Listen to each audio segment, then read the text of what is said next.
The massive alien ship emerged from hyperspace near Earth's moon, its crystalline surface reflecting the distant sunlight. Inside, Ambassador Zixhal's four hearts beat rapidly as his team prepared for humanity's first contact. After visiting 50 worlds, this was supposed to be routine. It wasn't. Impossible, muttered Zixhal, his green scales shifting color with stress as he studied the readings. No spacefaring species could evolve in these conditions. The data showed Earth was a Category 12 Deathworld, the highest classification in galactic records. The atmospheric oxygen levels alone should have caused everything to burst into flames ages ago. The gravity was crushing, the temperature swings devastating, and the number of deadly predators mind-boggling.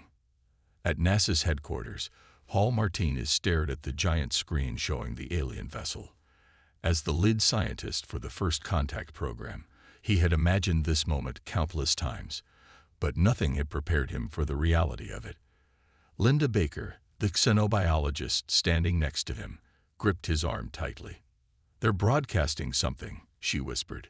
The alien message was simple. They wanted to meet Earth's representatives in orbit. They refused to land, claiming the conditions were too dangerous.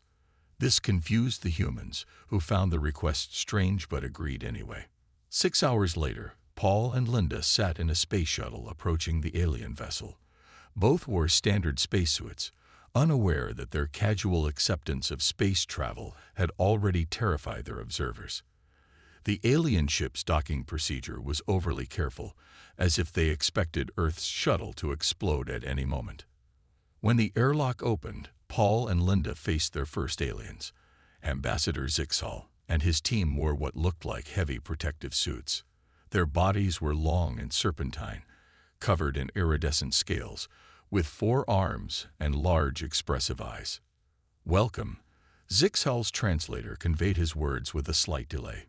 "We are concerned. Your world, it cannot support life. Yet here you are." Linda smiled, not realizing how her teeth, a predator's feature, made the aliens flinch. "Earth is perfect for us, a bit challenging sometimes, but that's normal." Normal. One of Zixhal's assistants checked a device repeatedly. "Your bones should crack under your gravity. Your oxygen levels should poison you. Your temperature variation should kill you. How do you survive your oceans, the pressure, the salt content?" Paul shrugged. "We swim in them for fun. Kids play in the waves all summer."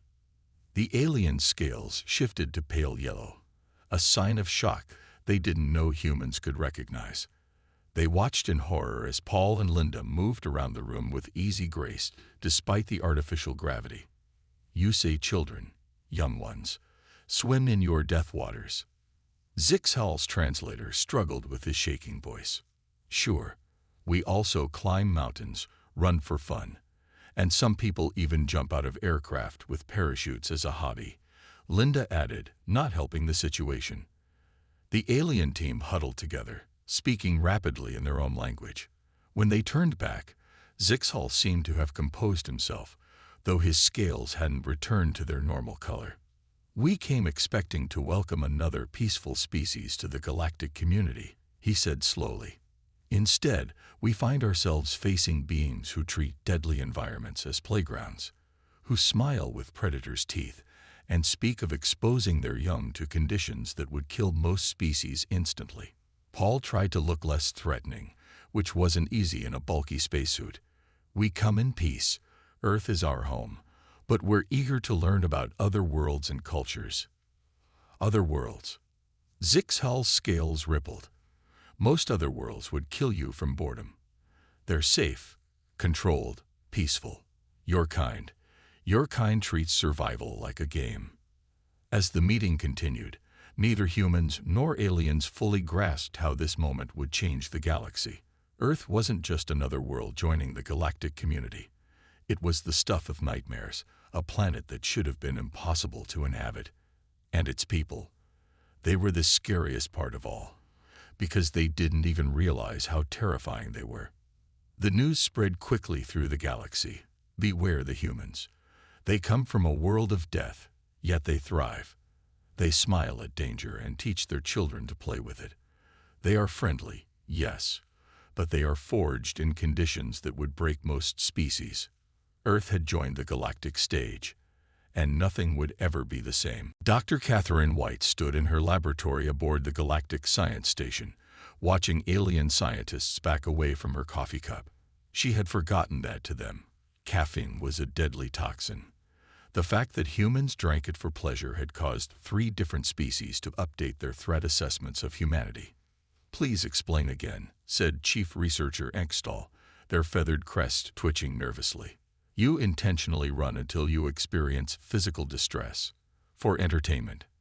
Catherine nodded, pulling up images of Alan Rogers, a marathon runner who had agreed to participate in their research.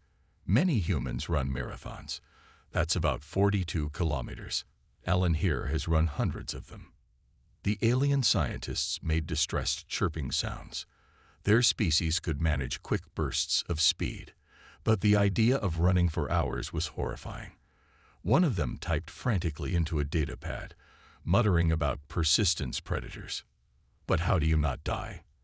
asked another researcher, their crystalline body structure gleaming under the lab lights. "The strain on your cardiovascular system alone should be fatal." "We sweat," Catherine explained. "It helps us cool down, and our bodies adapt to the stress, becoming stronger." The research team had to take a break after that revelation. The concept of voluntary physical stress, leading to improvement rather than damage, violated several of their biological principles. When they returned, Alan demonstrated his running on a treadmill. The aliens watched in terror as his heart rate increased and sweat appeared on his skin. Their sensors showed his core temperature rising slightly, muscles consuming oxygen at elevated rates, and lactic acid building up in his tissues. "He's dying," one of the younger researchers screamed. No, Catherine assured them. "This is normal exercise. Watch. Alan, how do you feel?"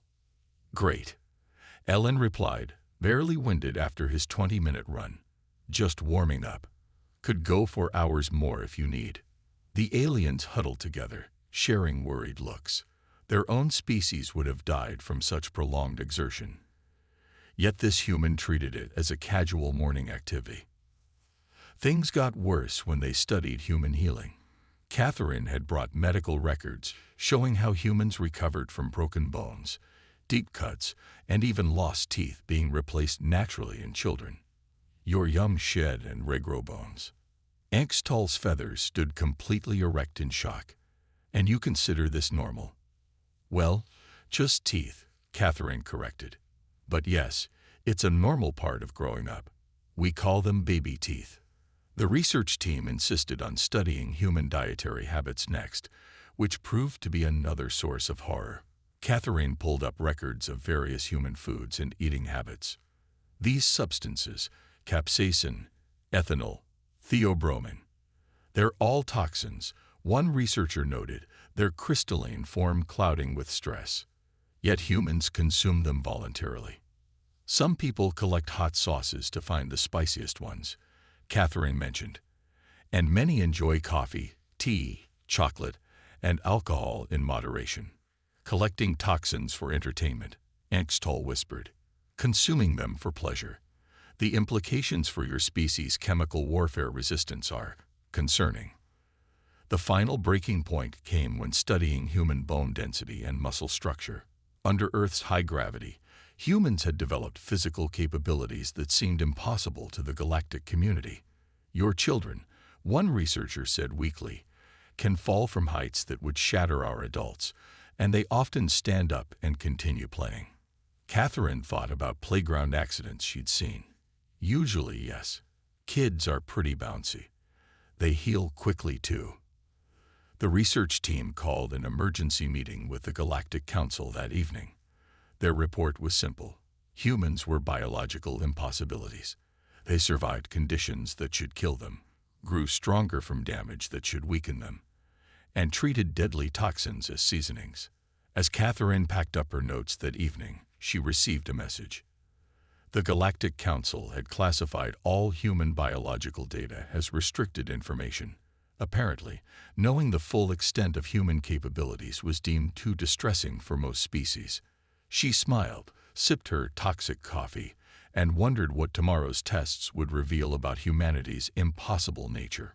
One thing was certain: the galaxy wasn't ready for the full truth about Earth's Deathworld champions. Commander Peter Walsh watched the alien troops struggle with their heavy protective suits on the jungle planet of Nexus 7.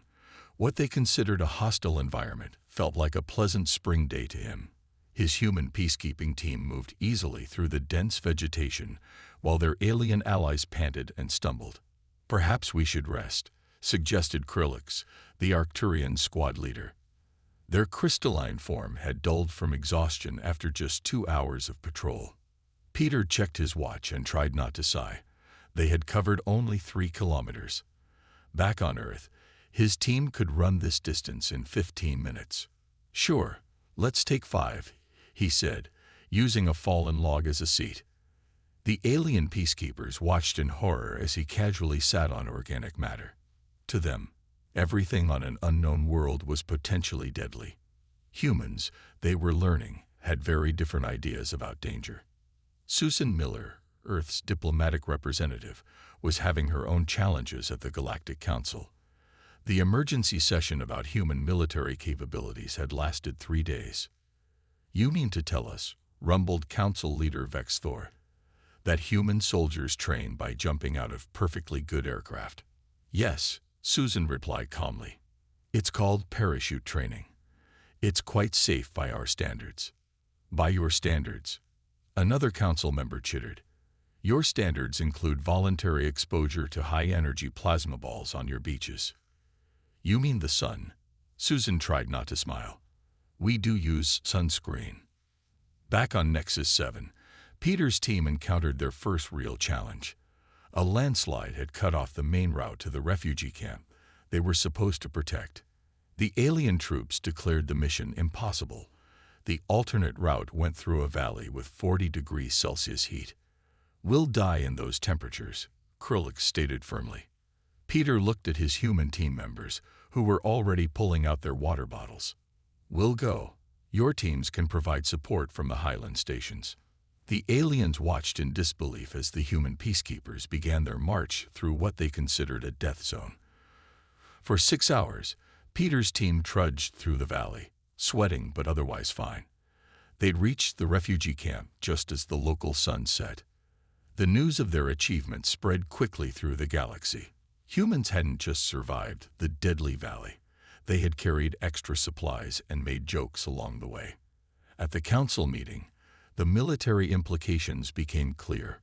A species that treats survival challenges as routine training exercises, one general observed. They could deploy troops in environments no other army could survive. Susan spent hours explaining that Earth had no interest in military conquest. "We want to help," she insisted. "Our ability to survive harsh conditions means we can assist in disasters where other species cannot." The council remained uncertain. Reports kept coming in about human peacekeepers doing the impossible. In the frozen wastes of Urix, they patrolled without temperature suits. On the high-gravity world of Kel, they carried injured civilians to safety while local forces struggled to move. Peter's team eventually completed their mission on Nexus 7, but their success raised new concerns. The humans had treated lethal environmental conditions as minor inconveniences. They had slept on the ground, drunk local water after basic filtering, and even eaten emergency rations that other species considered toxic. How do we defend against a species that cannot be stopped by any environment? One council member asked privately. Susan had a simple answer. "You don't need to defend against us. We're not here to conquer. We're here to help. Yes, we're tough. Yes, we can survive almost anywhere. But we use these abilities to protect, not to harm." As she spoke, Peter's team was already being requested for another mission. This time, to a planet with acidic rain and constant electrical storms. The humans called it a challenging environment. The rest of the galaxy called it suicide. But that was the thing about humans. What others saw as impossible, they saw as just another day at work. The galaxy was learning that Earth's Deathworld champions were terrifying allies, but they were allies nonetheless. Mary Thompson woke up in a dark cell on a strange ship. The alien slavers had thought her containment unit was escape-proof. They were wrong. She looked at the heavy locks and smiled, remembering her teenage years working in her parents' hardware store. The HFY slave ring had been capturing species from across the galaxy for years, but humans were their new obsession. The criminals had heard stories about Earth's Deathworld survivors and wanted to sell them as workers for dangerous jobs. "The female is awake," a guard reported, their insectoid mandibles clicking. "Vital signs are stable despite the enhanced gravity." The slavers had increased the gravity to 1.5 times Earth normal, thinking it would weaken her. Instead, Mary felt like she was at the gym. She watched them through the energy barrier, planning her escape. Officer Daniel Clark received the distress signal at the human embassy on Centauri Prime. "Another slave ship?" he asked, already putting on his tactical gear. "Don't they learn?" His alien colleague, Raxvi, shook their head. "They believe they can contain humans with standard high-security measures." Standard by whose standards? Daniel checked his equipment. The rescue team was small, just 3 humans. The aliens thought they were crazy to attempt a rescue with so few people. Meanwhile, Mary had discovered that the cell's air filters couldn't handle Earth-level humidity. She began doing jumping jacks, watching her sweat confuse the sensors. The guards didn't understand why their prisoner was exercising in crushing gravity. "Stop that," one guard ordered. "You'll damage yourself." Mary kept jumping. "Actually, this is a pretty good workout, though I usually do more reps at home." The guards huddled in confusion. Their prisoner should have been crushed, weak, begging for mercy. Instead, she was treating captivity like a fitness session. The ship's captain, a tall crystalline being, watched the security feeds with growing concern. The human female had been in lethal conditions for hours, yet showed no signs of distress. Worse, she appeared to be getting stronger. "Increase the gravity again," the captain ordered. "She must have some hidden technology helping her." They raised the gravity to twice Earth normal. Mary felt the change and switched to the push-ups. "Thanks," she called out. "I was wanting to work on upper body strength today." The guards' confusion turned to fear. Their foolproof containment system wasn't working. The human was treating torture as exercise. Daniel's rescue team approached the slave ship in a small cruiser. They had received reports about Mary's situation from sympathetic aliens who thought the slavers were being unusually cruel. "They're doing what?" Daniel asked when he heard about the gravity torture. "Terrible things," Raxvi replied. "They put her in twice standard gravity, reduced oxygen levels, and increased the ambient temperature to 35 degrees Celsius." The humans looked at each other. "So, like a hot summer day at the beach?" one team member asked. "You mean those aren't lethal conditions to humans?" Raxvi's color changed in shock. Before Daniel could answer, they received new sensor readings. The slave ship's systems were failing. Somehow, the environmental controls were malfunctioning. What they didn't know was that Mary's constant exercise had overloaded the air filtration system. Mary felt the energy barrier flicker. The slavers had never designed their ships to handle human sweat. As the systems crashed, she made her move. Years of rock climbing and basic self-defense classes were about to ruin the slavers' day. When Daniel's team finally breached the ship, they found a surprising scene. Mary had already freed herself and the other captives. She was using a broken piece of equipment as a crowbar, something the aliens didn't think was possible. "Took you long enough," she said, helping a scared alien child to safety. "I was running out of ways to exercise." The incident spread through criminal networks like wildfire. Humans were not suitable for capture. They treated restraints as challenges, torture as exercise, and their bodies could produce enough moisture to short-circuit ship systems. The Galactic Council received an urgent message that day. The HFY slave ring, one of the most notorious criminal organizations in the galaxy, was officially afraid of humans. Not because of their weapons or technology, but because they simply refused to act like proper prisoners. Dr. Richard Bennett stared at the test results in his lab on the Galactic Medical Station. A virus was spreading through 3 alien worlds, and nothing seemed to stop it. But his blood sample had just killed the virus in minutes. "This is impossible," said Chief Medical Officer Zinra, her luminescent tendrils glowing with excitement. "Your immune system attacked and destroyed the virus immediately." Richard nodded, looking at the microscope screen. "Earth viruses and bacteria are much more aggressive. Our immune systems had to become stronger to survive." The medical crisis had started on the resort world of Paradise Prime. The virus spread quickly among the peaceful Etherians, who had lived in carefully controlled environments for thousands of years. Their immune systems were no match for the disease. "We need more human blood samples," Zinra decided. "And we must understand how your species deals with diseases." The next day, 50 human volunteers arrived at the station. Each one carried immune systems forged in Earth's hostile environment. The alien medical staff watched in amazement as human white blood cells destroyed the virus that had terrified the galaxy. "You mean to tell me," one alien doctor asked, "that humans regularly survive dozens of viral and bacterial infections during childhood?" "Sure," Richard replied. "We call them common colds, flu, chickenpox. Most kids get sick several times a year. It's normal." The medical team was horrified. On their worlds, a single viral infection could devastate entire populations. The idea of surviving multiple infections was unthinkable. "And these illness demons?" another doctor asked. "You just continue your daily activities?" "Well, we rest if we can," Richard explained. "But many people still go to work or school with a cold. We take some medicine, drink fluids, and wait it out." The news that humans casually survived regular viral attacks spread through the medical community. Some species began to wonder if humans were actually colonies of smaller creatures, given their relationship with bacteria. Richard tried to explain human gut bacteria to a group of alien researchers. "We have billions of beneficial bacteria living inside us. They help us digest food."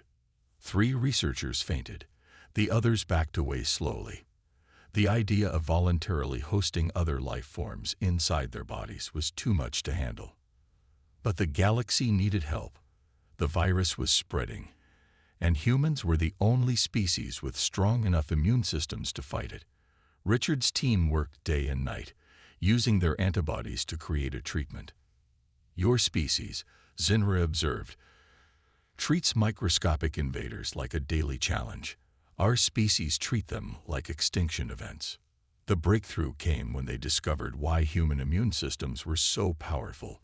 Earth's variety of pathogens had forced human bodies to develop extreme adaptability.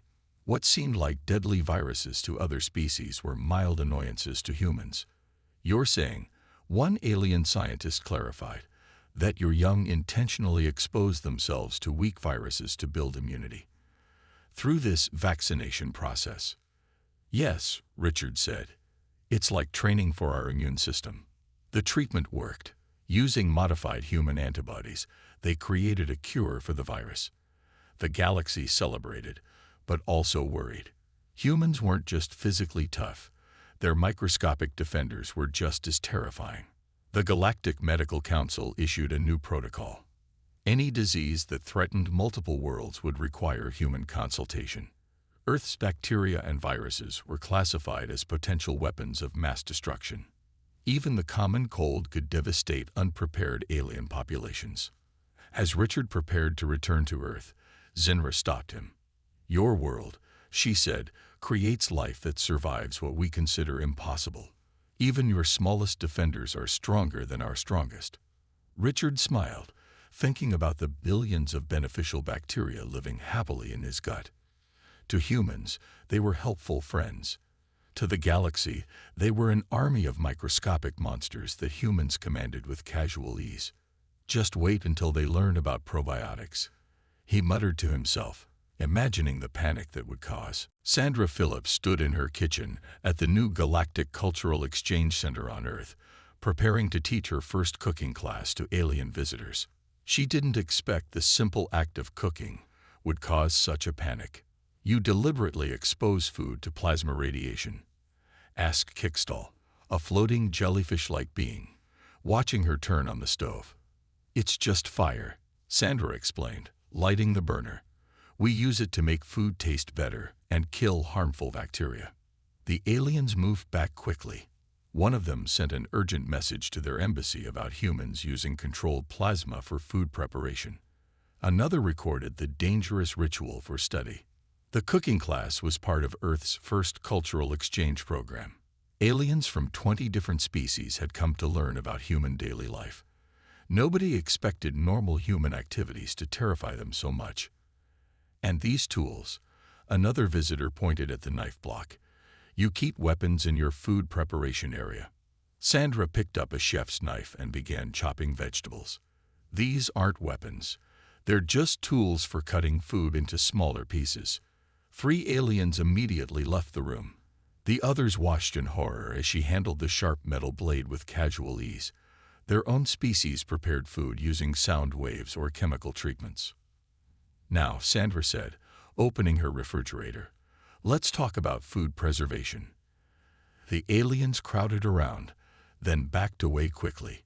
"You keep food at near-freezing temperatures?" one asked, voluntarily.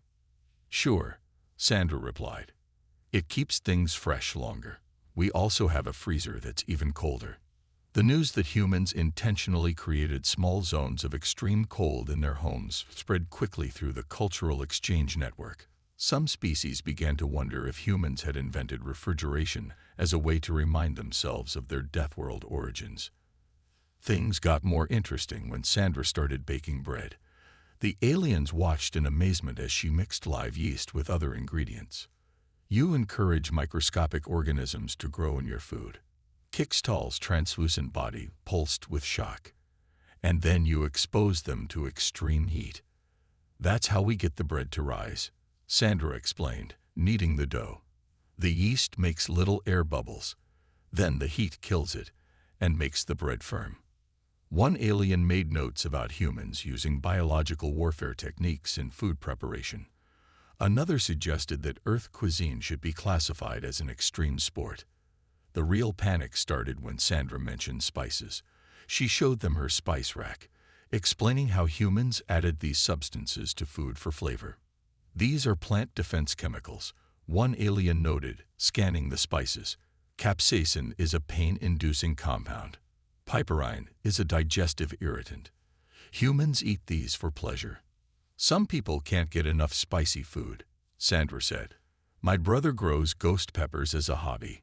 The cultural exchange officials had to call a break when Sandra mentioned that some humans competed to eat the spiciest peppers possible. The idea of turning toxic plant defenses into an entertainment sport was too much for the visitors. Later that day, Sandra led a group to a local grocery store. The aliens were amazed by the frozen food section, terrified by the meat department, and utterly baffled by the existence of hot sauce collections. "Your species," Kickstall said while watching Sandra bag some groceries, "treats dangerous temperatures as a food storage method, uses plasma for cooking, handles sharp metal casually, and consumes plant toxins for entertainment." Sandra nodded, adding some ice cream to her cart. "Wait until I tell you about our favorite frozen desserts." The first Earth Cultural Exchange Program generated thousands of reports about human food practices. The galaxy learned that humans didn't just survive on a death world. They had turned its dangers into cuisine. Every human kitchen was now considered a survival training ground, and every human cook was seen as a master of controlling lethal forces. Sandra just smiled and continued planning her next lesson: grilling outdoors. The aliens weren't ready for barbecue, but they would learn eventually. John Carter walked through the construction site of the new Galactic Space Station, shaking his head at the safety standards. As Earth's first construction safety consultant for alien projects, he had a lot of work to do. These guardrails wouldn't stop a falling child. he said to his alien colleague, Vexna. And where are the emergency backup systems? Vexna's crystalline form shimmered with confusion. But nobody falls. All species have perfect balance, or can fly. Humans don't, John replied, making notes on his tablet. And we'll have human visitors here. We need to make it safe for everyone. The idea of building things to survive worst-case scenarios was new to the galaxy. Most species designed with perfect conditions in mind. Humans, they were learning, planned for disaster. You want backup systems for the backup systems? Asked Chief Engineer Zurok, their tentacles waving in disbelief. And emergency power for the emergency power. Standard Earth protocol, John explained. We like redundancy. Better safe than sorry. The aliens watched as John tested materials for durability. He pushed against walls, jumped on floors, and checked door seals. To their horror, he even simulated accident scenarios. Humans, Vexna observed, treat every structure as if it might try to kill them. Because on Earth, they might, John said. We learned the hard way to build things strong. Word spread through the construction fleet. Human safety standards were changing everything. Structures needed to withstand impacts, resist extreme temperatures, and survive pressure changes. All because humans couldn't fly, lacked natural force fields, and insisted on preparing for accidents. The Galactic Council held an emergency meeting about the changes. The humans wanted every space station equipped with fire suppression systems, emergency medical facilities, and multiple escape pods. Their standards are impossible, one council member argued. They want buildings to survive conditions that never happen. Until they do happen, another replied. And then the humans will survive, while we. The council chamber went quiet. They had seen enough of human resilience to know the truth. A human might survive a station breach that would kill everyone else. They needed to build to human standards. John's team began upgrading stations across the galaxy. They added safety rails, emergency shelters, and backup life support systems. The aliens thought it was excessive until the first accident happened. A cargo ship hit a small station near the Centauri system. The human-designed safety systems activated instantly. Emergency doors closed, backup power kicked in, and the evacuation pods deployed perfectly. Everyone survived. Perhaps, Zyrok admitted later, planning for disaster isn't so strange. The galaxy began to understand why humans were so careful with construction. When you evolved on a planet that tried to kill you daily, you learned to build things to last. Your species, Vexna said to John one day, doesn't just survive the impossible. You plan for it. You build for it.